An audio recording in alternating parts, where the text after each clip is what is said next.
which, if we remember, we were talking about Smyrna, which was Izmir, that we all know Izmir, and the church, the second church was written to was the church Izmir, and that was the persecuted church. Now, the difference between each one of these churches, it also gives us a timeline. The first church was the loveless church, and that represented the first portion of the 100 years of our new age. It means Christianity, the Christian life, the era of Christianity. The first 100 years, from AD 1 to AD 100, is the first 100 years. That's the loveless church. The loveless church was, as we remember, was the Lord was telling them that, listen, I know you just started. I know you are sticking to your program.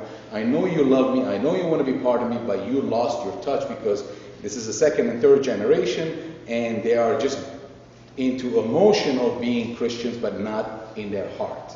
Okay, very important. Now, second church.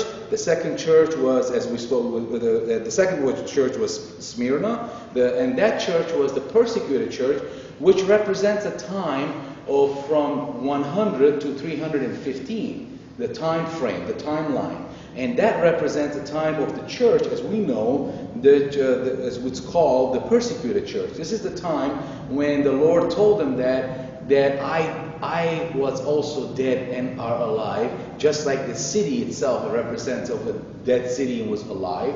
Also, another thing, it says you are going to go through tribulations for 10 days. He meant the 10 days was the 10 Caesars they're going to go through. Time frame of 10 different Caesars, 10 different emperors that are going to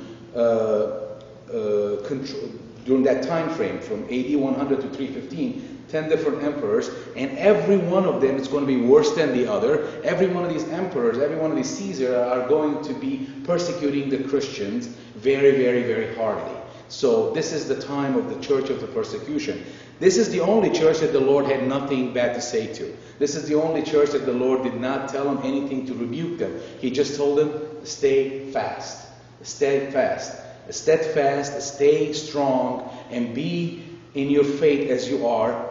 Don't worry, I was with you. I went through everything you are going through, and now you are going through it, and you're going to go through it through 10 days, which may represent the 10 Caesars, but it's going to pass.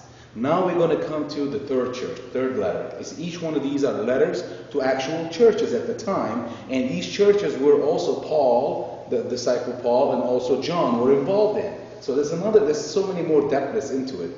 And as we passed through it last week, or the week before also, and now we're coming to the church, which is the church in Pergamos. The church in Pergamos is the compromised church. Now this is basically in time 315, and let's get into it. Let us read. Church in Pergamos. And the angel of the church in Pergamos, and to the angel of the church of the Pergamos, write. Right. These things says, he who has the sharp two-edged sword. All right? Very important. I know your works, and where you dwell, where Satan's throne is, and you hold fast to my name, and did not deny my faith, even in the days in which Antipas was my faithful martyr, who was killed among you. Where Satan dwells. Very, very scary words. Imagine you getting a letter. The first thing it says, I know you, I know your works, and this you are where the Satan lives, and this is your Satan's throne. What is he talking about? Why God is telling them why is Pergamos Satan's throne? I mean, I'm sure all of us are curious, right? So luckily I did a lot of homework. First of all, Pergamos, the word Pergamos, means objectionable, perverse marriage, and means elevation.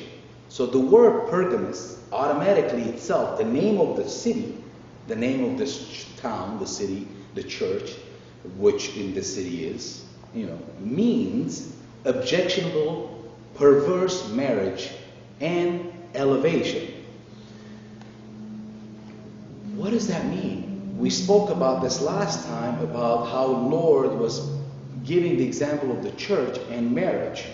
You see, we, as the body of Christ, are the bride of Christ. The groom is Christ, and we are his bride. The church is the bride. So here he's talking about a perverse marriage, means objectionable marriage. This is the marriage that is supposed not to happen. This marriage better off if it did not happen. Imagine the name of this town says that. I mean, it's already scary to begin with. Also, it's called elevation because this city, it's built on a very high plateau mountain, but it's a plateau mountain, so it comes up from the it's an inland. So if you come up to it, if you see the city, it's colossal. It's regal city. It's very major city. Sits on top of a mountain. I mean, you feel the glory of the city. So the name of it also represents elevation. It sits on an elevation. Now, they worship Babylonian cult religion that they started by Nimrod. Okay, very important.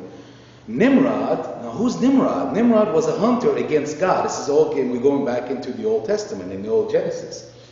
His wife, Semiramis. As we know, some of us are Lebanese and lived in Lebanon. We know the areas in town in Semiramis. So Semiramis, the name Semiramis is the Nimrod's wife's name. Supposedly, miraculously impregnated. She was impregnated miraculously and had a son named Tammuz. So important names. If any of us lived in the Middle East, we know these names. Represents a lot of things to us, but the rest of the world doesn't. So let's explain it in details. So now this in mythology says that this woman, when Nimrod was a hunter, a warrior, he was a hunter and a warrior. When he was out hunting, his wife supposedly got pregnant miraculously. And when he came back, she says, I'm pregnant. And he wasn't around, and she says it was a miracle. And then they had a son, they named him Tammuz. He became a hunter, and he also was killed by a wild boar when he was in hunting, when he was older, when he was a teenager or so. He was killed. Tammuz was killed by a wild boar. And but then he was resurrected from the dead. So you see now there's this resemblance of stories. You see a lot of times you would hear the non-believers will say that, oh, the story of Christ is taken from this. You know, this is something that's already done and happened. But this is a mythology, stories, okay? These are things that it's not true, but it's a mythology. But they say that this was taken and it was implemented to us. So a lot of times people want to argue about Christianity. They bring up stories like this, especially people who read mythology.